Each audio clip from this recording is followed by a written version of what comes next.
Hi everyone, so today I'll be teaching you how to play chess. So the objective of chess is to checkmate your opponent's king, which is just capture their king and you win the game. Or if they capture your king, you lose the game. Next is how every piece on the chessboard, how they move. First is the king.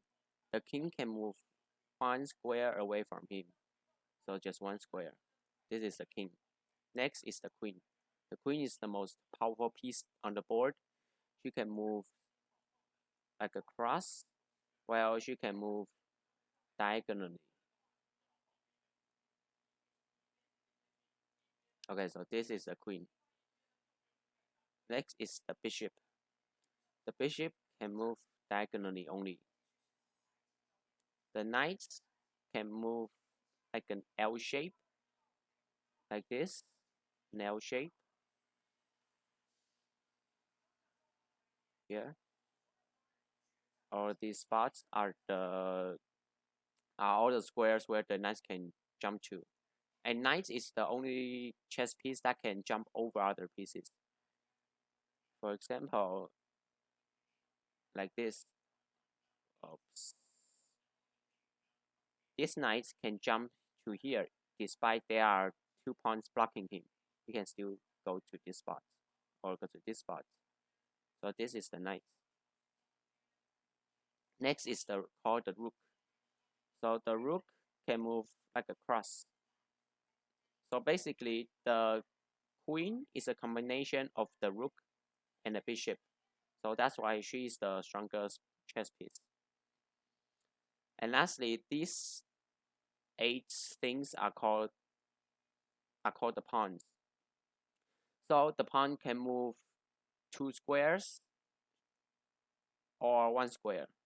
See, you can move it 1 square or you can move it 2 squares. But after you move it once, you can only move it 1 square at a time.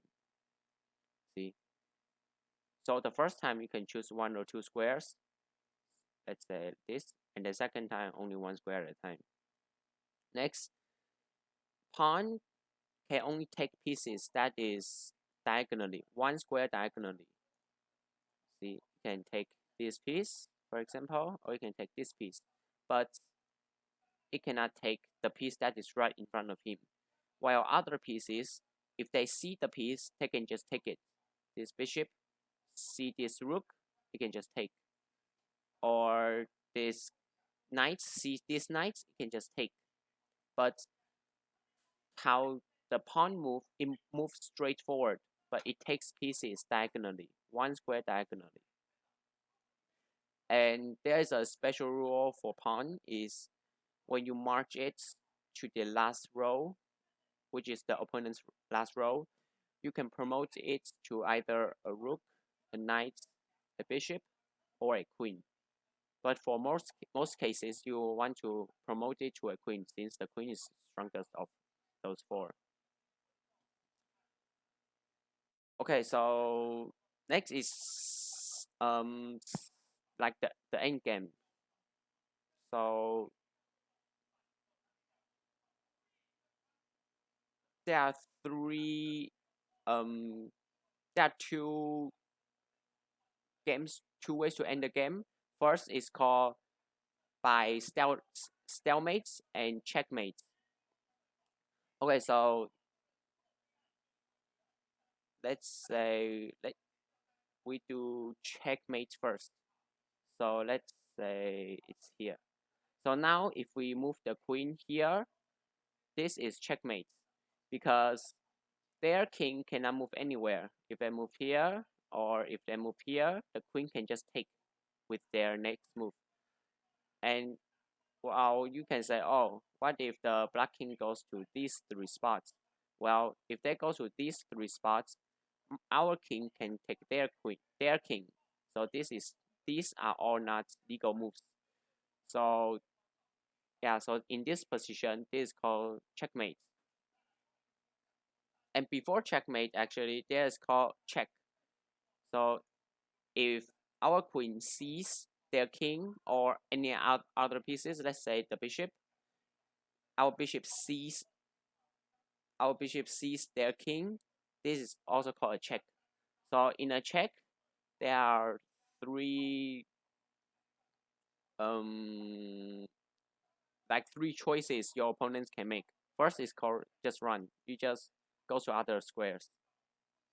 Second, you can block with your other pieces. Let's say this black bishop, you block it, so it is no longer in check.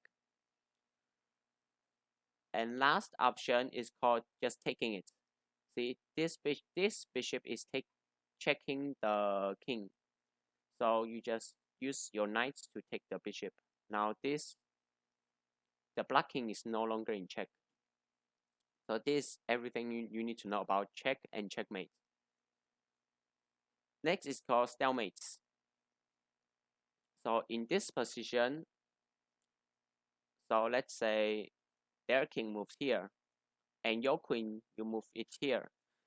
Well, this is a check. This is a stalemate because the king is not in check, but now it's the black king's turn, right? But he doesn't have any legal move. He cannot go here because these three spots are all suicidal spots. You can just tell your king to suicide. But the king is not in check as well. So in order to checkmate someone, the king must be in check while there are no spots for him to run.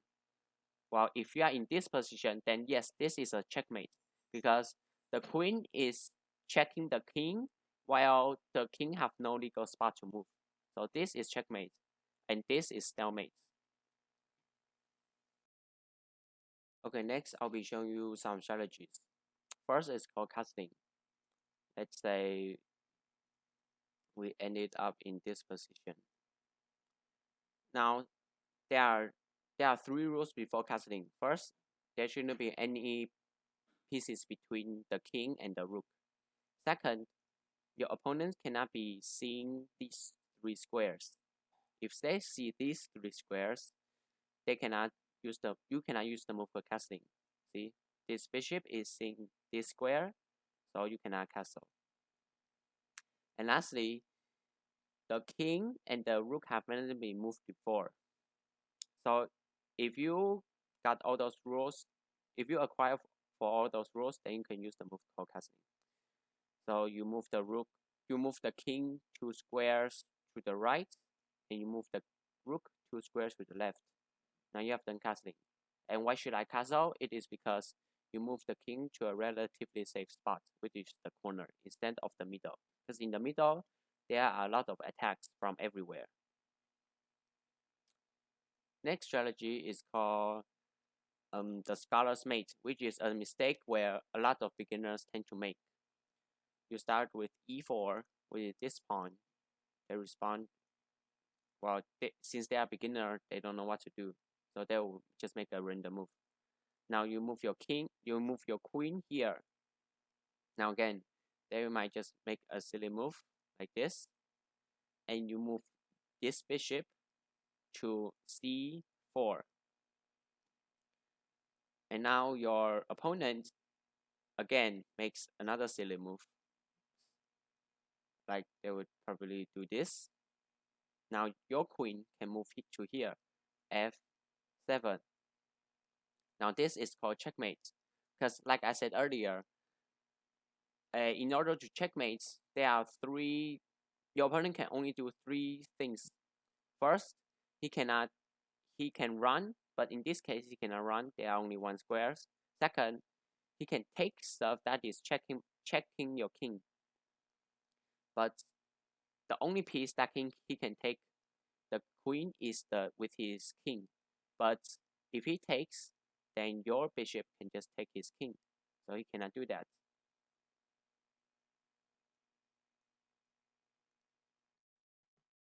And lastly, he can block, but there's the queen is just touching the king. So there are no piece that he can block with. So this is checkmate. And there you go. Wait, no. I'm sorry. There is another strategy. This is the second strategy, which is called the scholar's mate.